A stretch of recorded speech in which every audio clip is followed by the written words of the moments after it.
வணக்கம். இன்றைக்கி நம்ம எல்லாருக்கும் பிடித்த சாம்பார், அதாவது கத்திரிக்காய், முருங்கைக்காய், மாங்காய் போட்ட சாம்பார் தான் பார்க்க போகிறோம்.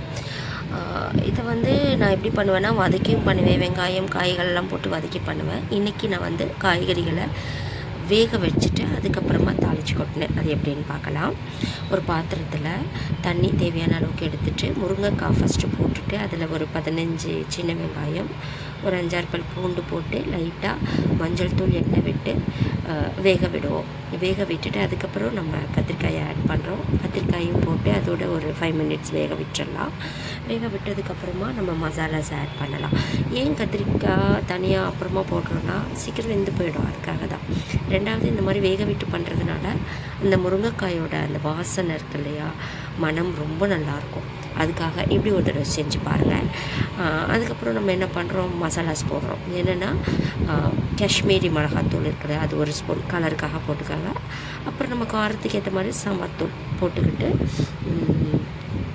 வேக வைக்கும் போதே நம்ம மஞ்சள் தூள் லைட்டாக போட்டுட்டோம். ஸோ அதனால் இப்போ தேவையில்லை. ரெண்டையும் போட்டு தேவையான அளவுக்கு தண்ணி விட்டு, தண்ணி போதுமான அளவுக்கு ஃபஸ்ட்டே வச்சுட்டோம். இன்கேஸ் பத்தலை அப்படின்னாக்கா கொஞ்சம் ஆட் பண்ணிக்கோங்க. இப்போது நல்லா உப்பு போட்டு வேக வச்சுருவோம். வேக வச்சுட்டு அதுக்கப்புறம் நம்ம ஏற்கனவே வேக வச்சு வச்சுருக்கிற பருப்பு, நான் ஒரு 150 கிராம் எடுத்துக்கிட்டேன்.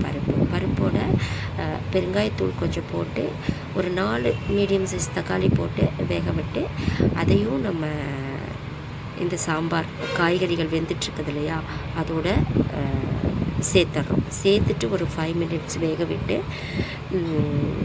காய்கறிகள்லாம் வெந்ததுக்கப்புறமா நம்ம என்ன பண்ணுறோம், லைட்டாக அந்த கருவேப்பிலை, கொத்தமல்லி அதெல்லாம் போட்டு ஒரு கொதி வந்ததுக்கப்புறம் எடுத்து வச்சுருக்கிற மாங்காய் தான் இதில் மெயின் இல்லையா. ஸோ இந்த மாங்காவையும் போடுறோம். புளி தண்ணி தேவையில்லை, இதுவே போதும், உங்களுக்கு சூப்பராக இருக்கும் சாப்பிட்றதுக்கு. ஸோ மாங்காவை போட்டு அதையும் ஒரு 5 மினிட்ஸ் கொதிக்க விடலாம்.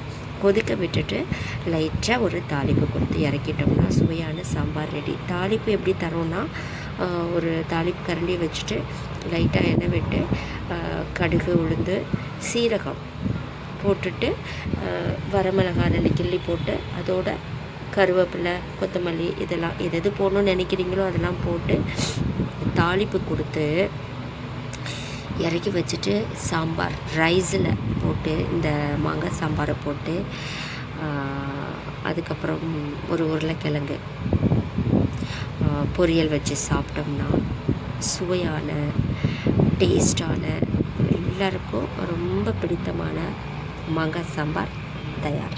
நீங்களும் இதே போல் ஒரு தடவை செய்து பாருங்கள், நல்லாயிருக்கும். என்ஜாய் பண்ணுங்கள். நன்றி.